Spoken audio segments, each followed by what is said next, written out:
Untuk mengantisipasi ditemukannya kasus corona sekaligus mengantisipasi penyebarannya, petugas gabungan melakukan pendataan terhadap warga yang baru tiba dari daerah yang banyak ditemukan kasus positif corona. Dari pendataan yang dilakukan, petugas menemukan 8 warga kategori ODP di Kecamatan Betung.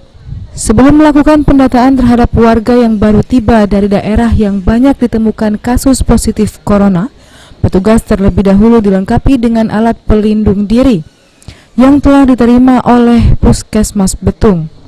Petugas didampingi personil TNI dan Polri mendatangi satu persatu rumah warga kategori ODP.